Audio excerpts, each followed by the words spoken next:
So, hello, and welcome to the Embrace Your Destiny podcast. And if you're new to the podcast, this is all about sharing stories of women who have gone through challenging times. They've gone from victim to victorious or tragedy to triumph. They've overcome some sort of obstacle in their life and they've made it through to the other side, stronger in mind, body, and soul for it.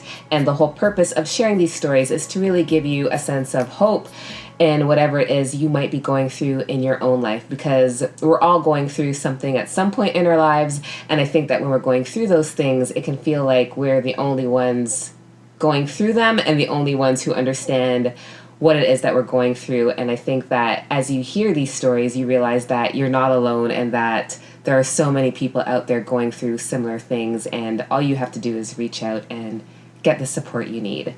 And today I'm talking with Anna Lundberg, and she is the founder of One Step Outside, where she helps people around the world build businesses and create a lifestyle that allows them an unimagined sense of freedom, flexibility, and fulfillment. Since leaving her corporate job in 2013, she's now reimagining what success looks like, and she's passionate about inspiring and supporting others to do the same. So welcome, Anna. Thank you, Sandra. Thank you for having me. So Anna, I actually left my full-time job in 2013 as well. We have that in common. Amazing. And I know how fulfilling the work I've done since then has been. So why don't you tell us a little bit about your journey and how you got to that point of taking that leap of faith? Yeah, sure. And it definitely was a leap of faith. But it's interesting because I sort of feel, in the context of this interview, I don't feel like I've really gone through sort of one tragic event. It hasn't been sort of one big turning point. It's been more sort of a slow burner for me over a long time. And I'm also sort of very conscious that I guess some things that I've struggled with at sometimes have felt really privileged, because all in all, it hasn't been sort of a life or death situation, but it could always be a lot worse. Yeah, exactly. Yeah. And it really is. I mean, a lot of things are happening around me right now with, there's so much going on, but I think you have to look at things from your own perspective and your own reality, don't you? So, I mean, something that's difficult for you is just as meaningful, and that's what's happening in your life. So that's what you have to think about. But so I'm not sure what exactly triggered my amazing, courageous leap of faith. But, the story I sort of tell is if I go back way back when I was, sort of that good girl who was always always getting good grades, but I was definitely doing as I was told by the teachers. I hated getting in trouble. I was always looking for that gold star and the red tick and so on. So that was kind of my path. And from a career standpoint, I had lots of interest. To be honest, I wanted to be an astronaut, a journalist, I guess, as all children do, lots of exciting ideas. But because I was kind of interested in everything, I didn't really have a clear path. Some people have that amazing one passion they can follow, and some of us are a bit more lost. So because of that, I guess I was quite easily swayed by what other people said. So people would say, you'll never make money doing that, or no, that'll never work, and you should study this and that and the other. So I kept my options quite broad always. I studied the International Baccalaureate, which is sort of 6 subjects rather than the usual 3 we do in England. I went to Oxford and did a degree that was philosophy, politics, and economics, so it's quite broad as well. And then I continued on to do a master's to study even more.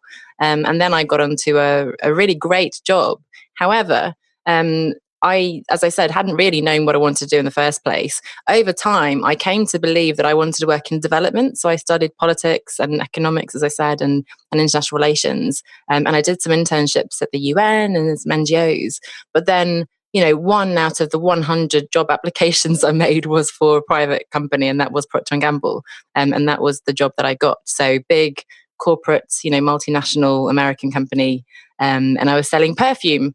Marketing perfume. So nothing to do with what I'd studied. It wasn't really sort of fundamentally meaningful to me. And I barely knew who the company was, to be perfectly honest, compared to some people who came with, that really as sort of a goal for them, because it is an amazing company and they'd studied business and they were really passionate about it. So from the beginning, I think I always felt a little bit disconnected from it. But at the same time, everything was great. I was living in Geneva in Switzerland, beautiful, great quality of life, amazing friends, and I was learning a lot and it was fun. But I think, again, sort of building up to that 2013 point, I think the disconnect between at least what I thought I wanted to do and what I was doing was gradually wearing me down. And I was telling people, whoever wanted to listen, I was telling myself, oh, I really want to work at the UN. I don't want to be here. And I wasn't really doing anything about it. So it's just a big disconnect between the life that I was living and what I thought I wanted instead. So I think that just wore me down.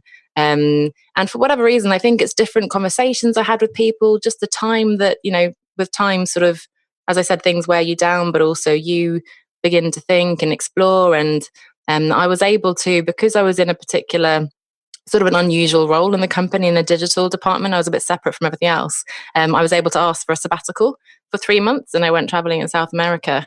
And that was sort of, I guess, enough of there was a massive leap for me. But when I got away, I realized that, so many people around the world were, they had, been made redundant and they were traveling indefinitely. They had quit. They had, they were old, young, retired, single, couples, etc. And that sort of just opened my mind suddenly to all these other ways of living than my little bubble that I'd been in. So I think that was definitely the trigger. And it was halfway through that trip that I then, I guess, had the courage because I knew that if I came back to Geneva, I would go back to my job. So I had to quit while I was still away. Right. That was how not courageous I was to take that decision. I find that traveling, though, gives you such perspective because it allows you to see how the rest of the world is living, what the rest of the world values, and it's not always exactly what we've been used to in our own bubble, as you said. Yes, and I love it. And it's not to say that you should be copying their lifestyle either. And every person I met had a different story and a different sort of value base and what they wanted to do. But it was just very different to what I was used to. So whereas back home, we were all in that same kind of conveyor belt, even at a personal level too. So personally for me, a lot of my best friends had suddenly moved out to the suburbs, got married and popped out 2 kids. Right. And I had not. So suddenly I thought, hang on. And just getting out of that as well made me realize that there are people around the world who weren't moving to the suburbs and having 2 children. So that helped me as well with that perspective. It wasn't just work for me, it was also the personal side. Yeah, it's funny because I wrote a blog post just this week about the purpose of planning. And I talked about the fact that much like you, I, did what was expected of me. I did what I was told, right? So I went to university, but studied what I was interested in, but not really clear on what the heck I was going to do with it, right? I ended up with an undergraduate degree in political science with an international politics focus and a minor in peace studies. So you can imagine that when you tell people that that's what you have your degree in, they kind of look at you and say, okay, what are you going to do with that? And I didn't have a clue, And so after, spending the first 20 odd years of my life doing what was expected of me and then graduating and having that freedom to figure things out, I didn't know what to do with that because I never had to plan for myself before.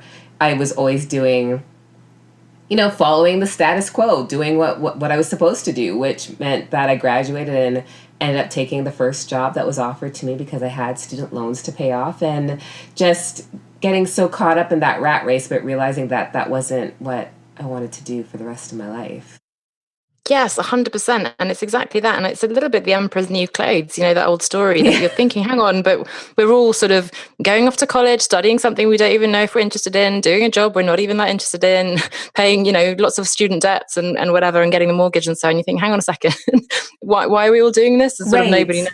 We're just kind of still doing it. So I think that's interesting. And then also, when you take a step back of that, as you said, you've never had to, or we haven't been that intentional up until now. So it's really scary. I found it incredibly frightening to question all these things, especially, as I said, it wasn't just work, right? You're questioning an entire way of being. You're questioning your identity because for you, did you say 20 years you've been in this, you've built a career in a particular area, a lifestyle, you live in, a massive house in London with, whatever it is. And that's a whole identity and all sorts of things caught up in that. So if you begin to question that, you threaten your own existence. You begin to sort of cast doubt on other people's lives, so that can make them nervous, and you begin to question your personal life as well. So it's all sorts of questions come up. It is really quite unexpectedly frightening to sort of shake the foundation that you've built your life on. I was just going to say, it really does rock the foundation. And so, but what's really cool about it is that it rocks the foundation, but you get to rebuild and it can be even stronger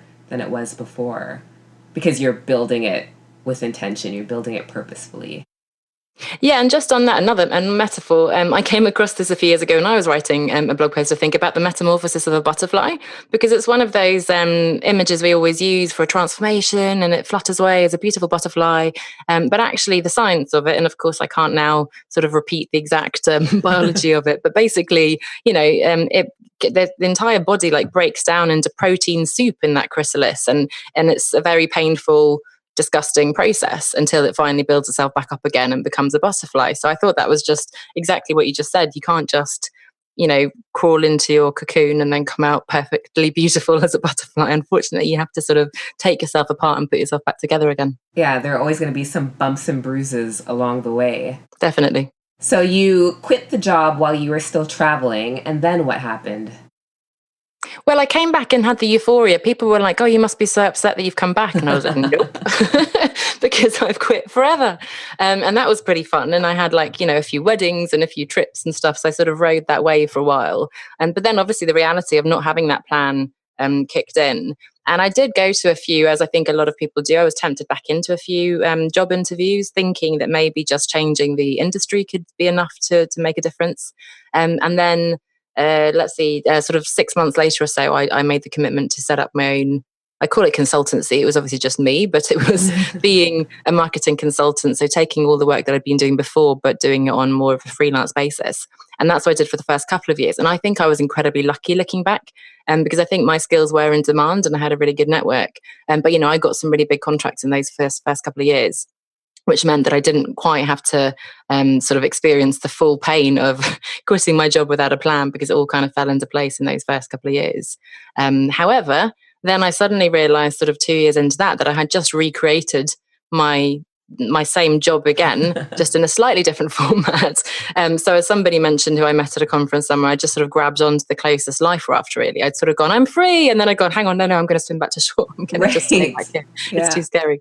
So then I had to sort of quit that as well, and start saying no to those bigger contracts to again sort of break myself apart again and sort of see what would be next. And that was also quite scary, because then I'd already made one leap and I thought that was it. Ta-da! My life is going to be amazing now. I've done my big, courageous decision, and that's it. But fortunately, maybe it's a continuous list of many decisions that have to be made. It's not just one big thing and that's it. You have to keep taking those courageous decisions, don't you?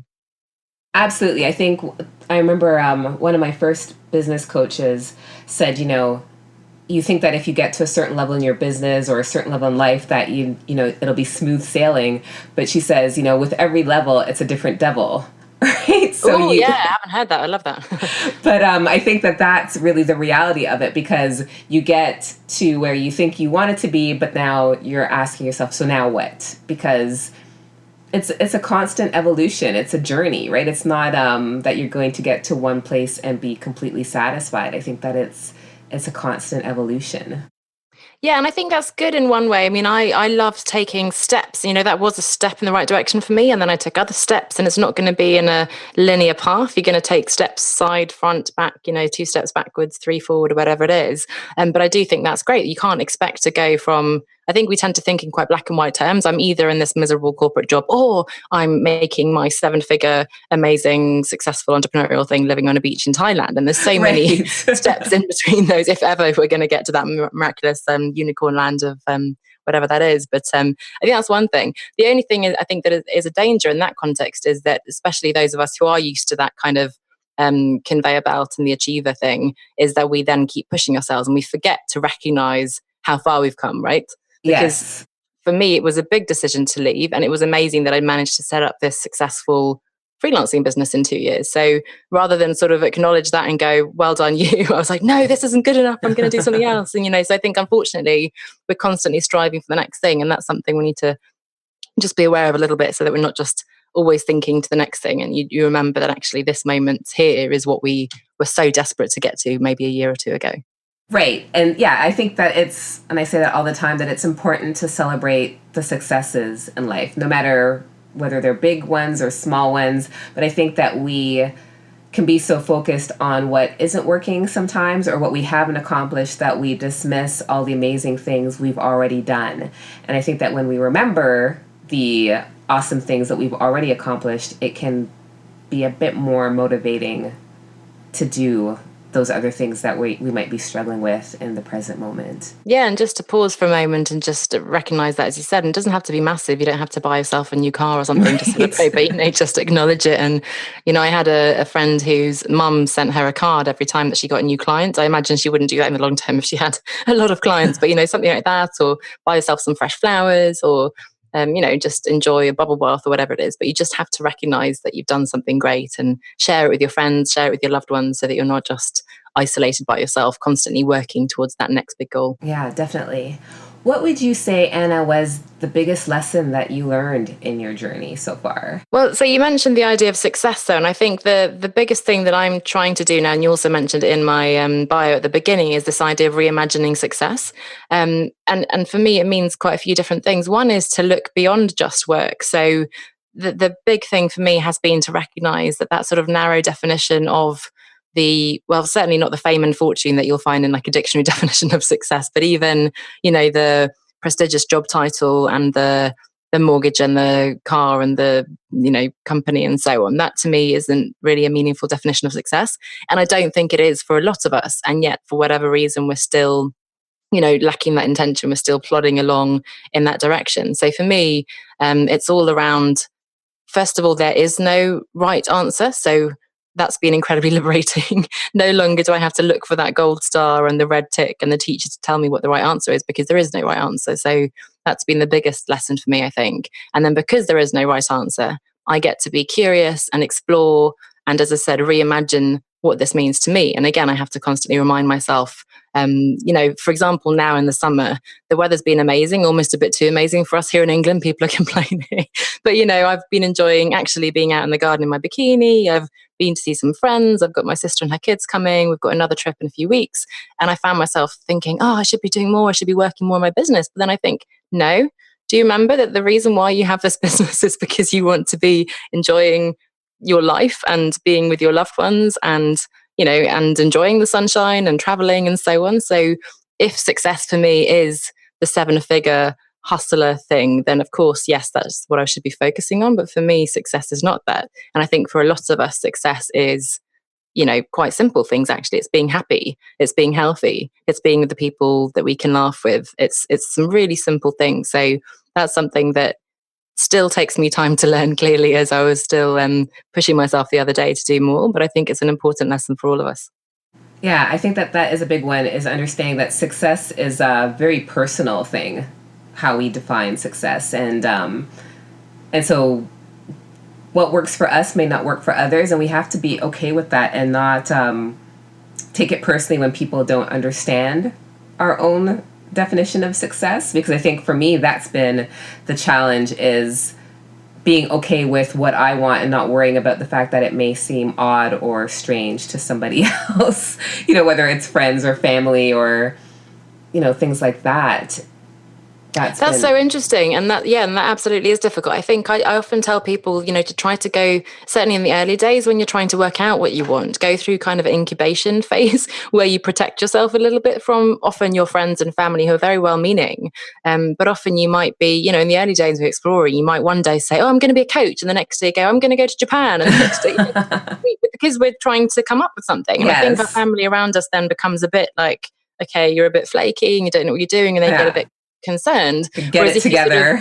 If you go away and maybe travel somewhere, maybe just sort of lock yourself up somewhere and try to work it out. Don't share, unless you really trust somebody. Certainly don't share with strangers every idea you have, and then sort of come out of your chrysalis when you're ready to to at least focus on, this is what I think my plan is going to be. I'm going to have a go at this, and I think then people will be more open, first of all, to understanding and sort of buying into that when you've presented it as like a fait accompli rather than like, I'm thinking about this, because it's always going to be other people's doubts that they're voicing, isn't it? It's not about you. It's that they're scared. They don't know. They don't get it. And as you said, it's not their definition of success. So you have to remind yourself exactly that I'm just trying to work out if this is right for me. I don't need other people to validate that this is the right path for me, because really I'm the only one who can say that. Exactly. Yeah, you have to definitely be aware of the dream killers. And like you said, they're well-meaning, but they're coming from their own insecurities and doubts about what's possible for them.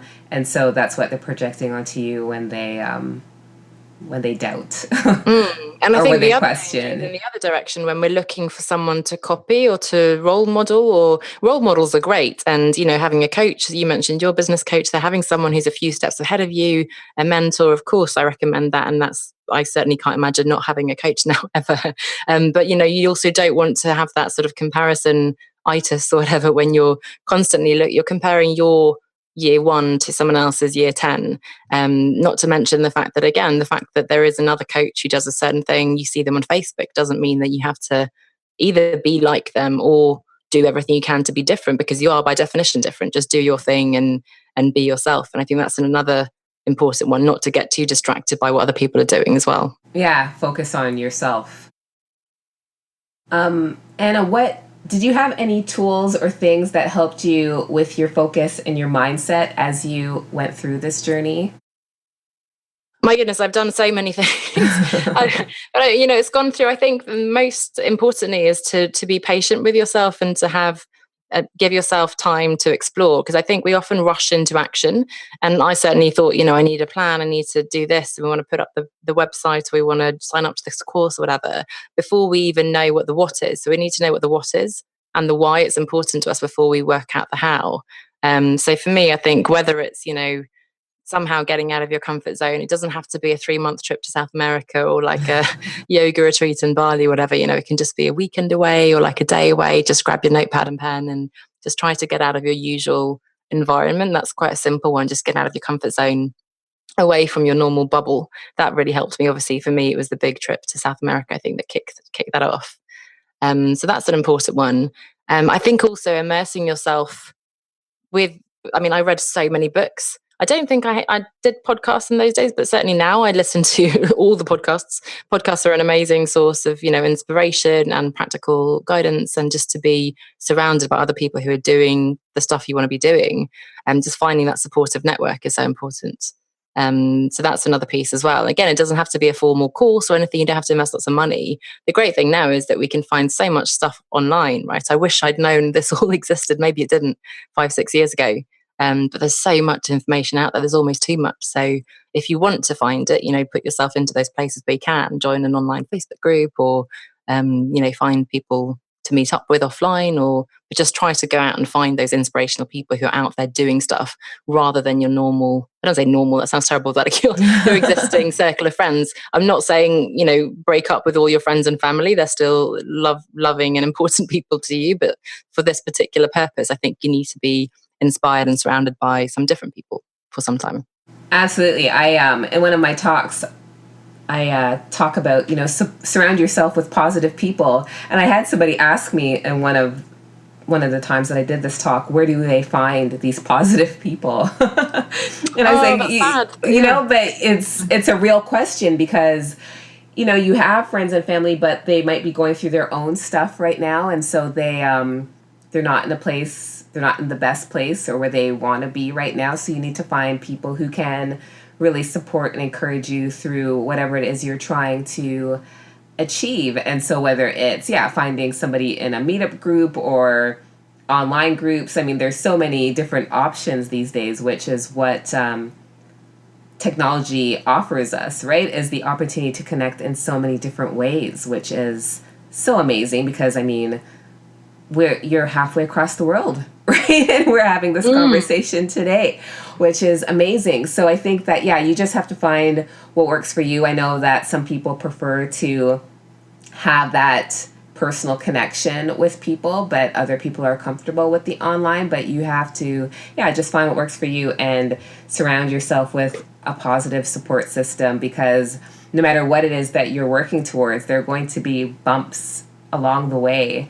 And so you're going to need people who can, hold your hand through those times and really support and encourage you not to give up on those things that are really important to you, that you really want to achieve and accomplish. Yeah, and there can be different roles in there too, right? Because some people just need to be sort of cheerleaders. They don't even need to know anything about what you're doing. That's they just right. want to be 100% supportive of you. And I met people like that, and that's just the kind of people who you meet in a bar and you say something and they don't go, that sounds risky, or what about your mortgage, or why would you quit your job, and so on. They go, oh my God, that sounds amazing, tell me more, what about this? That's the kind of person you'd love to have, sort of the cheerleader supporter. Then there are others who are more sort of accountability partners, more of the stick than the carrot, who can follow up with you to make sure you're doing things. Then you can have experts and mentors who can actually give you guidance. There's different roles for different people. But definitely it's great, isn't it, that if you are unlucky enough not to have people necessarily in the immediate surroundings, then absolutely there's people all around the world just waiting to support you and to cheer for you. Absolutely. And so, Anna, what advice would you give to someone who was considering taking that leap of faith, whether it's starting their own business or reconnecting with a hobby, but doing something that's going to give them that fulfillment that they feel is lacking in their life right now? Well, I think the first step is already recognizing, and that's the big thing, that you do want to change, and just admitting that to yourself, because some people don't. And, I certainly never want to push anybody to, I'm not going to persuade someone they should be quitting their job or looking for more fulfilling work, right? So it's up to you. Don't let any pressure from podcasts or coaches or social media, whatever, to push you into something. It's up to you to work out where you are in your life and what's right for you. So that's the first thing, just sort of work out, is this sort of the red pill, blue pill, I always say, from Matrix? Like, do you want to keep going down the rabbit hole and explore more, or are you happy where you are?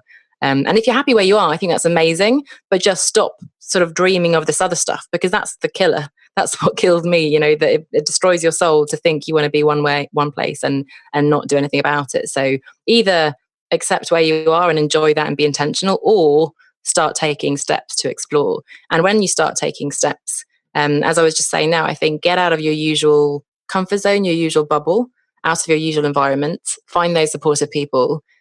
No need to rush into, don't put sort of the how before the what. Don't worry about sort of, people tend to be quite negative and say that'll never work because of this, or I can never do that because of that. Don't worry about that. Just focus on what it is you want to do. What are you excited about? What are you good at? What is the sort of bigger definition of success in your life that you're really going after? And that's the hardest part, is getting clarity on what you actually want. Once you work that out, you can make it happen, I promise. So it's just the what is the first step. And indeed, as I said the first step there, and you said at the beginning, my brand is one step outside.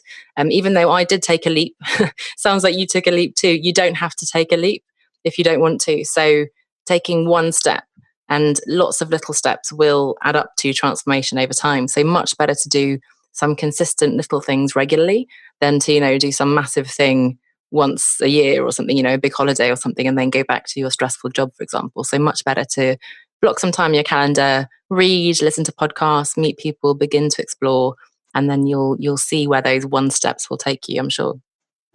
Yeah, I would agree with that. And I think that what always sticks in my mind is that, if you want to change your life, then you have to change the way you do things, right? Because if you continue to do things the way you've always done them, then you're going to continue to get the same types of results. So once you get to that point, if you get to that point where you decide that you want significant change in your life, then it's about, as you say, taking those little steps to change things in your life, right? Maybe it's changing habits. Maybe it's watching less TV. Maybe it's getting outside more so that you are encountering positive people or having talks with people who can support and be your cheerleader. But just, changing things up a bit so that you can get different results, see something different. Because I think that, if you're in that rut and you're just continuing to do things the way you've always done them, then nothing significant is really going to change.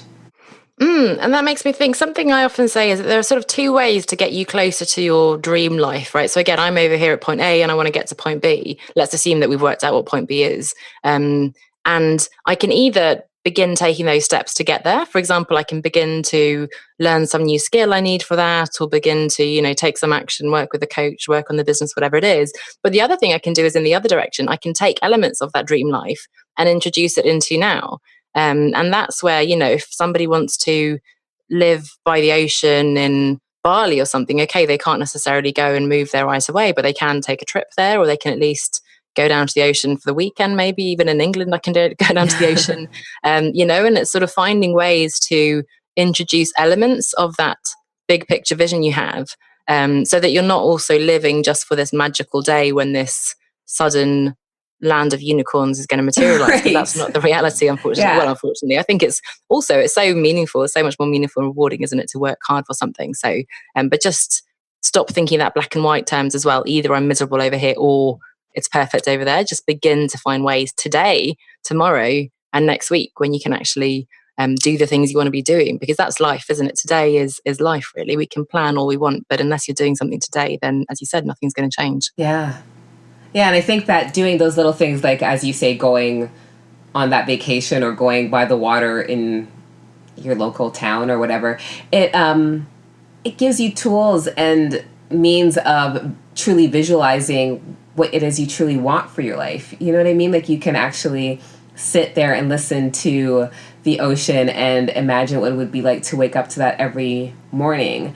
But I do agree with you as well that it's important to take time to express gratitude and appreciation for where we're at right now, because if we can't be grateful for where we're at right now, then it's going to be a lot harder to get where we want to go, right? If we're just focusing on how unhappy we are or what we don't have in our life right now, then it makes it, I think, a bit more challenging. And for me, I was just reminded this week of the story, I think it's Paulo Coelho's Brazilian fisherman story, and I can't even begin to narrate it as beautifully. So if people want to search for it, that would be the best way to experience it. But the whole sort of gist of it is that there's this guy who's sitting peacefully by the river fishing, and this, probably North American sort of corporate guy comes and tries to get him to essentially build a massive corporation where he can have people working for him. He's going to sell the fish, make lots of money, The fisherman says, why on earth would I do that? And, well, so you can make lots of money, so you can buy more stuff. And then when you're 65, you can retire and ... sit and fish by the river. And it's such a powerful image for me. And I sort of heard it years ago, and I just heard it again this week. And I thought, yes, that's it. So, I shouldn't be, even me now, I've made so much progress and I love my work and I love everything I do, but I'm still often finding myself pushing myself towards that next thing. And then but I'm right here, right now. I can go out in the garden now. I can spend time with someone I love right now. So always chasing that thing, the next, I don't know why we're chasing. Maybe it's human nature that we're constantly striving for something else, which is amazing. It's meaningful and it's exciting. But as you said, expressing gratitude for what we have and just enjoying this moment here is so incredibly powerful. Yeah. Anna, any final thoughts, anything you want to share before we wrap up? I just want to re-emphasize maybe there is no right answer, because we've had a certain experience, both you and I, we happen to leave at the same time, but I'm sure we've had very different experiences, before and after. And, I'm actually writing, almost finalizing a book now with 50 stories of people who've left the corporate 9 to 5 essentially. And each individual situation is so different. The trigger for the change, whether it's burnout or a redundancy or that they chose to leave or whatever it is, a personal situation, their adventures along the way, the challenges, the things they've learned, and now what they're doing. It's such an individual, beautiful journey to not be too cheesy. And, there are commonalities and there are things we can do to help and so on. But the beauty of it is that there is no right answer. So just go out there and be curious and explore and find out what you enjoy, what you want to do, and then do everything you can to try to do that. Yeah, I think that's great advice, because it really comes down to being aware of what's important to you, being aware of your personal values, and what really drives you. And yeah, just trusting your instincts, I think, is such a big thing as well, because when it's the right thing for you. That's massive. And that's, again, been a tough lesson for me, because I think a lot of us grow up in this very rational, again, sort of our educational system, very, it's always sort of reasoning. These are the arguments, the pros and the cons. And I did that back in 2013. And there's a point at which the information can't get you anywhere. You'll never have perfect information of every parallel universe of every decision you're going to make. So at some point, and that was actually the first decision, I think, in my life, the most powerful decision I made with my gut. All the signs were saying that I shouldn't do it, in the sense of, it's not a good idea to quit without a plan. I had no idea. Every sort of rational person around me was telling me it wasn't very sensible, but I just knew in my heart that it was right. So I think you'll know when you reach that tipping point, when the fear of staying is greater than the fear of going, whatever the situation. I think you will know. So again, as you said, getting away from that noise. We can give you all sorts of exercises in terms of looking at your values and so on, and those are so powerful and important. But often the answers will come in the silences when you're going for a run or in the shower or, by the lake or the ocean or something, that's when I think your mind suddenly gets to sing, this is it. Yeah, you get that clarity. Angel voices and the light shines and this is so obvious suddenly. So yeah, sometimes it's in the space as well. Yeah, I know that my answers came on a walk with the dog. So definitely. You just never know. You just have to stay aware, that's for sure. Mm. And thank you so much for your time. Thank you for sharing your story with us. And if you guys want to connect with Anna, learn more about her, you can find her information in the bio in the show notes, just in case you're on the road right now or working out or walking your dog right now and you need to go back and check that out. That's where it'll be to find her. And Anna, again, thanks so much. And we will see you next week.